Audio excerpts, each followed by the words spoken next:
आहाहा! काय एकदम पिवळं पिवळं रंग, एकदम बारीक तारेसारखी झाली आहे ना शेव. किती भारी लागते खायला. आणि चिवडा, चिवडाच एकदम कुडूम कुडूम झालाय. एकदम मस्त यम्मी यम्मी लागतं. आणि मी आता खाऊन दाखवतेच. छान लागते. छान लागते. नमस्ते, मी कल्पना. आजीनातीच्या किचनमध्ये तुम्हा सर्वांचं स्वागत आणि मनापासून शुभेच्छा. आज आपण डाळमूठ कसे बनवायचे ते दाखवतो. डाळमूठ हे एक फरसाणचेच पदार्थ आहे. ते एकदम खायला खुसखुशीत आणि कुरकुरीत लागतो. हा आपण नाश्त्यासाठी किंवा चहाबरोबर पण हा छान लागतो. एकदम घरच्या साहित्यापासून हा पदार्थ बनतो आणि अर्धा तासाच्या आत हे बनवून होतं. आणि आमच्या घरात हा पदार्थ सगळ्यांना आवडतो आणि महिनाभर टिकणारा आहे. हा महिनाभर तुम्ही जरी करून ठेवला ना तरी हा छान टिकतो. तर तुम्हाला जर हे रेसिपी आवडली असेल तर लाईक करा, कमेंट करा, सबस्क्राईब करा. तर चला आता डाळमूठसाठी मी काय साहित्य घेतले ते दाखवते. इथं मी मसूर डाळ घेतली होती आणि ती 4 ते 5 तास भिजत टाकली होती. ते भिजवताना त्याच्यात मी थोडासा बेकिंग सोडा टाकला होता. त्याच्यामुळं ही डाळ आहे ना एकदम खुसखुशीत आणि कुरकुरीत होती. आपण जर नाही टाकला तर ही मसूर एकदम अशी कडक लागते, खायला खुसखुशीत होत नाही. म्हणून याच्यात एक बारीक चमचा मी बेकिंग सोडा टाकला. तर त्याच्यामुळे हे बघा हे सगळं असं पाणी आलेलं आहे बेकिंग सोड्यामुळं. आता हे आपण स्वच्छ धुवून घेणार आहे 2-3 पाण्याने. शेव करणार आहे. शेवसाठी मी घेतलं इथं बेसन पीठ आहे. हे त्या बेसनमध्ये आपण फक्त काय घालणार आहे, मीठ आणि हळद असं मळून घेणार आहे. आणि त्याच्यावर लागणारा हा दुसरा मसाला आहे. तर त्याच्यासाठी मी घरचंच हे घेतलं आहे, जिरेपूड आहे, मीठ आहे, हे धनेपूड आहे, आमचूर पावडर आहे, हा काळी मिरी पावडर आहे, चाट मसाला आहे, थोडी हळद आणि तिखट. आणि तुम्हाला आवडत असेल तर शेंगदाणे घातला, नाही आवडले तर नाही घातले तरी चालतात, पण आम्ही तर शेंगदाणे आणि हे तर काजू आहे. तर आपण आता हे स्वच्छ धुवून एका कापडावर सुकायला, असं कडकडीत नाही वाळवायचं किंवा उन्हात असं नाही वाळवायचं. फक्त हे पंख्याखाली शेव होईपर्यंत हे वाळवायचं आपल्याला. सोडा घालून, बेकिंग सोडा घालून भिजायला टाकलं होतं. तर त्याचं पाणी बघा हे असं झालेलं आहे. तर आपण हे आता 4-5 पाण्याने स्वच्छ धुवून घेणार आहे. आणि डाळ बघा छान असे फुलली येते मसूर. आता ही डाळ आपण 5 मिनटं निथळायला ठेवणार आहे. ह्याच्यातलं पाणी निथळलं ना की आपण सुती फडक्यावर वाळवणार आहे. बघा ही डाळ आपली छान निथळून झालेली, पूर्ण निथळलं आहे पाणी. तर एक असं सुती कापड घ्यायचं.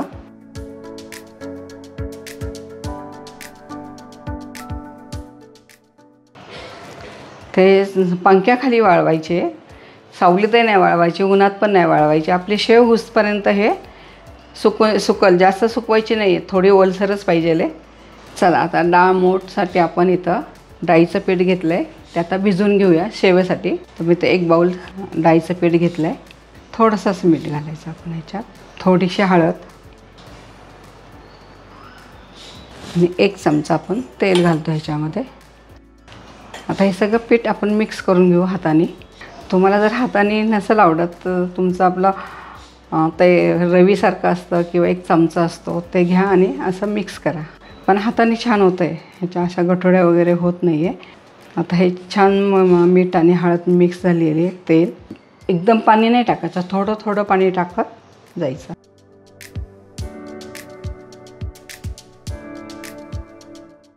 आपण जर खूप पातळ मळलं तर शेव मऊ पडते आपली, कुरकुरीत होत नाही आहे. आता हे बघा पीठ छान झालेलं आहे. कसं मळायचं ते दाखव. आता ह्याच्यामध्ये मी अजिबात पाणी घालणार नाही. ह्याच्या असंच मळायचं हे पीठ. तर इथं आपलं छान शेवचं पीठ मळून झालं आहे. कसं मळलं ते बघा. हे एवढंच मळायचं आपल्याला. सोऱ्यामध्ये भरणार आहे तर त्यासाठी आपण हा सोऱ्या घेतलेला आहे. त्याची ही बारीक, मोठी शेवच नाही घ्यायचं, सगळ्यात बारीक असतं ना ती शेव घ्यायची आपल्याला, कारण आपल्याला ते कुरकुरीत आणि बारीक पाहिजे, म्हणून ही बारीक शेव घेतली आहे मी. तर ह्याला आपण तेल लावणार आहे सोऱ्याला आधी. तर हे तेल आपण सगळ्या सोऱ्याला लावून घेणार आहे. चिटकत नाही आहे आणि शेव छान पडते. हे पीठ मुरवत ठेवायचे काय म्हणजे गरज नाही लागत आहे. लगेच मळण लगेच केलं तरी शेव छान होते. तर आपण याला हे ताटली बसून घेऊ. हे निघत नाही, एकदा लावलं की फिक्स बसतं हे. तुमच्याकडे जर दुसरे सोरा असेल तर त्या सोऱ्याने तुम्ही करा, कारण हा एकदम जुन्या पद्धतीचा सोरा आहे. तर आता ह्याला काय करायचं, आपण थोडंसं हाताला पाणी लावायचं, हाताला चिटकू नये म्हणून. असं लावलं किती छान पीठ झालं. तर हे ह्याच्यामध्ये घालायचं, सोऱ्या भरून घ्यायचं आपल्याला. आता आपण शेव काढून घेऊ. इथं आपलं तेल गरम झालं आहे. आता डायरेक्ट आपण शेव तळायला घेऊ. तेल गरम झालं की नाही आपण थोडंसं ह्याच्यात पीठ टाकू, म्हणजे कळते पीठ. आपलं तेल छान तापलं आहे.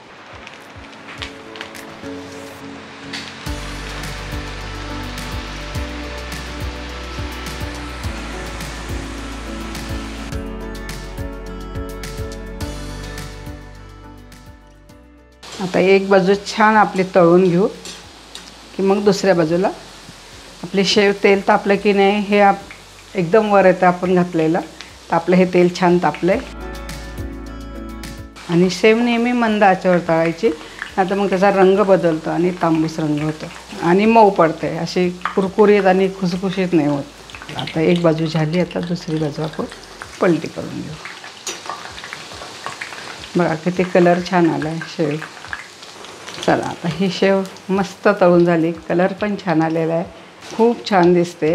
असं पूर्ण तेल निथळून घ्यायचं आपण. आता पुढचाही घाणा आपण टाकून घेऊ.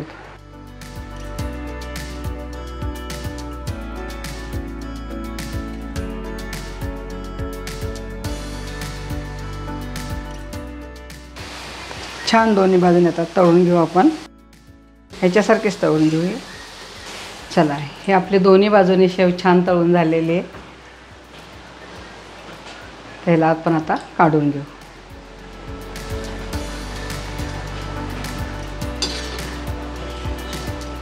आता आपली इथं सगळी शेव तळून झालेली आहे.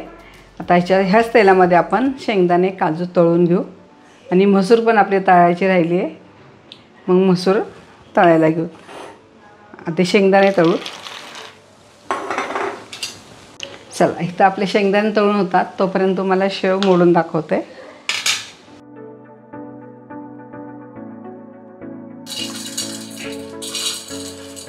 किती कुरकुरीत झाली आहे.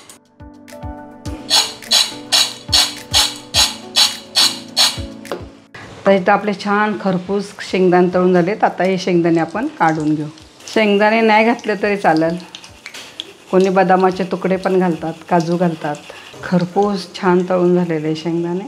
आणि शेंगदाणे तळले की नाही तसं तोंड फुटल्यासारखं दिसतं आपल्याला. आता आपले छान शेंगदाणे खरपूस तळून झाले. ह्याच पद्धतीने आपण काजू तळून घेऊ. आपण डायरेक्ट तेलात नाही टाकणार आहे, मी असं झाऱ्यावरच तळून घेणार आहे. छान असे काजू तळून झालेले आहेत बघा, खरपूस रंगही छान आलेला आहे.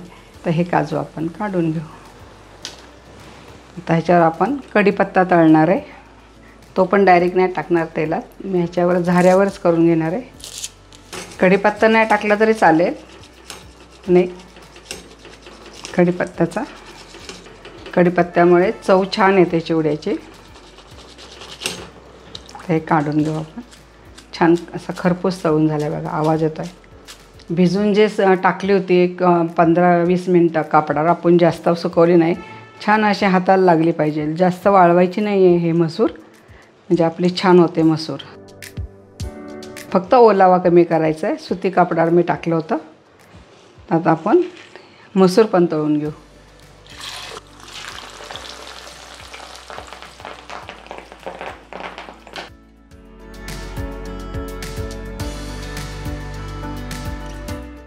ही मंद आचेवरच तळायची असते.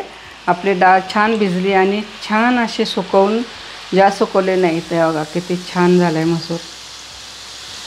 ते थोडं पाणी होतं ते असे फेस आलतं ना, वर आलं ते आपण टाकल्यावर. आता बघा हे बघा लगेच तळली. हे पण आपण काढून घेऊ. आता एक घाणा आपला झालेला आहे. थोडी थोडी थोडी टाकत जायची.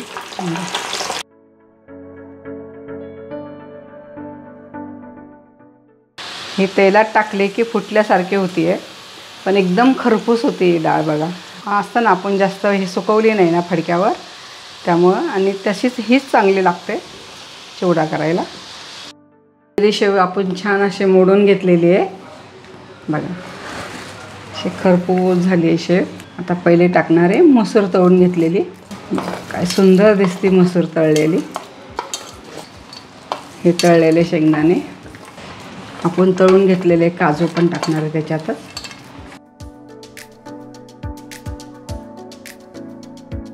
काय सुंदर दिसते आजी. हो, छान झालं आपलं. आणि शेवटी हा तळलेला. आता ह्याच्यात आपण मसाले घालणार आहे. आता घालूया मीठ, चाट मसाला.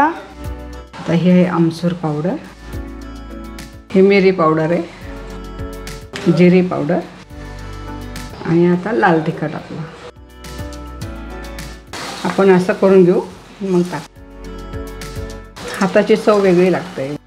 सगळे मसाले आपण एकजीव करून घेऊ. सगळं त्या मसूर आणि ह्याला शेवायला लागलं पाहिजे. हे छान आपलं सगळं मिक्स झाले बघा.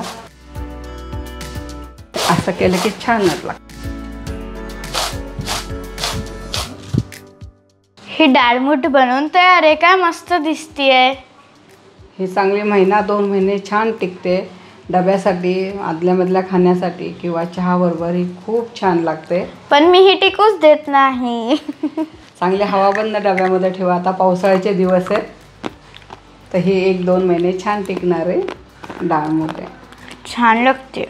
छान लागते. तुम्हाला जर रेसिपी आवडली असेल तर लाईक करा, शेअर करा आणि सबस्क्राईब करा. पुन्हा भेटूया अशाच नवीन नवीन पारंपरिक पदार्थाबरोबर. तोपर्यंत संत तुकाराम महाराज म्हणतात, मन करारे प्रसन्न सर्व सिद्धीचे कारण. बाय.